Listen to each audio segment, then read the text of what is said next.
I'm Chip Sparks with Circuit Brief. Let's flash through the latest tech news. First headline is straight from the cyberpunk future. Security researchers have identified what might be the world's first AI-powered ransomware. It's called PromptLock, and it uses OpenAI's GPT OSes 20B model in combination with sneaky Lua scripts to encrypt files and exfiltrate sensitive data on Windows, Mac OS, and even Linux. This isn't theory or lab experiment stuff. It's in the wild, and it's actively stealing data. One more thing for your paranoia playlist. Now over to FreePBX, the open-source VoIP system, being hammered by a new zero-day vulnerability. If your administrator control panel is exposed to the internet, attackers can waltz right in. Sangoma has already pushed out an emergency patch, so update your system stat if you're running FreePBX or you're going to have way more voicemails than you bargained for.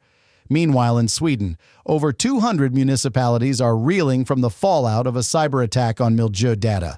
That's the IT system supplier for most government services. Everything from school lunch schedules to healthcare bookings is down across large swaths of the country. Talk about digital infrastructure nightmares. Speaking of nightmares, a global hacking campaign known as Salt Typhoon has now been officially linked to 3 Chinese tech companies, according to reports from intelligence agencies including the NSA and UK's NCSC.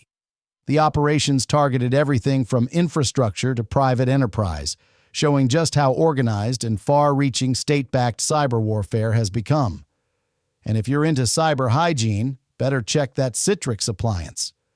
Over 28,000 instances are still vulnerable to a remote code execution flaw, CVE 2025-7775. This one's not hypothetical. It's being actively exploited in the wild. If you haven't patched, your system could already be part of someone else's botnet. Quick sidebar, folks. If you're digging into security, hacking, or even just like to tinker under the hood, you've got to check out the Ultimate USB version 2.1 from bootableusbs.com. This little drive is the Swiss Army knife of tech tools. We're talking 13 categories, 50 bootable environments, hacking, forensics, dark web browsing, recovery, retro gaming, all in your pocket. If that doesn't make your geek heart flutter, I don't know what will. Links waiting down in the description. Back to the exploit train. Microsoft's threat tracking team is shouting alarms about Storm 05001, a group targeting hybrid cloud environments.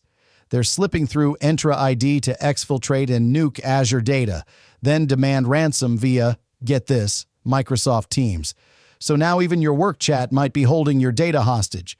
And Anthropic played cyber savior this July, disrupting a series of AI-powered extortion campaigns that had already reached 17 major targets.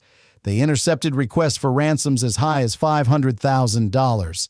That's 500,000 reasons to start budgeting serious money and talent towards security. In Central Asia and the Pacific, a mysterious threat group dubbed Shadow Silk used Telegram bots, encrypted messaging apps, to siphon government data from 36 different targets. It's like espionage has fully graduated from burner phones to bots with better UX. Congrats!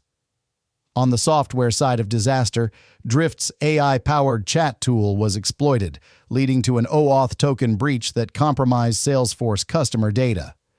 AWS keys, passwords, and a possible Snowflake angle too. So if your CRM started leaking data like a cracked bathtub, you now know why. Looking over to the world of AI and automation, Zopa just dropped a report that should put finance pros on edge. As AI takes over more back-office banking tasks, job cuts could follow in droves. Automation promises efficiency, but it might punch your paycheck on the way out.